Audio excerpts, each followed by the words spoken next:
Tapas, and thank you for finding me here at my original YouTube channel since 2020, Benidorm and beyond.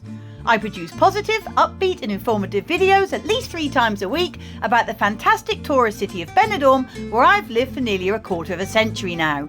So if you enjoy this vlog, please consider becoming a subscriber so you'll never miss out on any of my brand new Spanglish adventures as I upload them in the future. Today's video takes you for a look around the fabulous snaking streets of the old town, and in particular past the myriad of varied tapas bars and restaurants.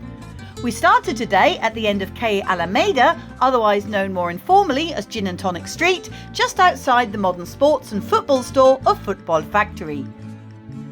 From here we walked uphill into Plaza de la Constitución, noting that even though this footage was filmed not long after midday, the outdoor terraces of the venues were already beginning to fill up.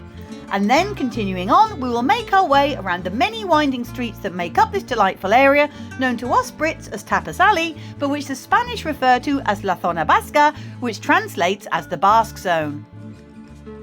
For those of you who aren't 100% sure, the Basque country is located in the Western Pyrenees, straddling the border between Spain and France on the Bay of Biscay. And as many of these establishments were actually set up decades ago by residents of the Basque country, this is why the Spanish call it this. And luckily these families have stayed on to bring us all their delicious tapas, pinchos, raciones, platos and menus of the day. The Basques particularly specialise in pinchos, which are essentially what we understand as tapas, but are actually much smaller and only last a mouthful or two. Traditionally, they are served as small pieces of bread topped with various ingredients, such as local cheese with figs, ham and fried green peppers, cod croquettes, and pieces of tortilla or Spanish omelette, although of course the world is your oyster when topping these bite-sized morsels. The word pincho comes from the verb pinchar, which means to stab or skewer, with the traditional way to serve pinchos being with a toothpick through the middle, which helps not only to hold all the ingredients together, but also in many bars acts as a way of counting up how many you've had at the end of the night by the amount of toothpicks left on your plate. And you have to admire the bar owner's capacity to believe customers will be honest about such things and not try to throw the odd one away to make the bill cheaper. But such is the custom here in Spain, where mostly when you eat, drink and be merry, you then settle up at the end, even in the smallest of bars. But do you know the history of how tapas first originated? Well, the word tapas is derived from the Spanish verb taper, meaning to cover.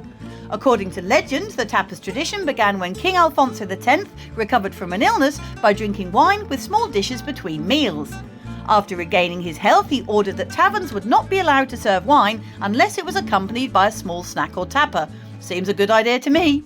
The original tapas were slices of bread or meat which sherry drinkers in Andalusian taverns used to cover their glasses between sips to prevent fruit flies from hovering over the sweet sherry.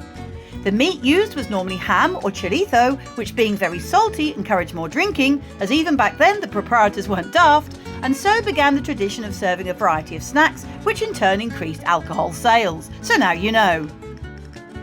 I hope you enjoyed today's leisurely stroll around this charming and atmosphere-filled area with me, whilst listening to some traditional flamenco music, which, yes, I do know originates from the southern region of Andalusia and not this Valencian area or indeed the Basque community, but for a video full of typical Spanish foodie treats, it still seems fairly appropriate.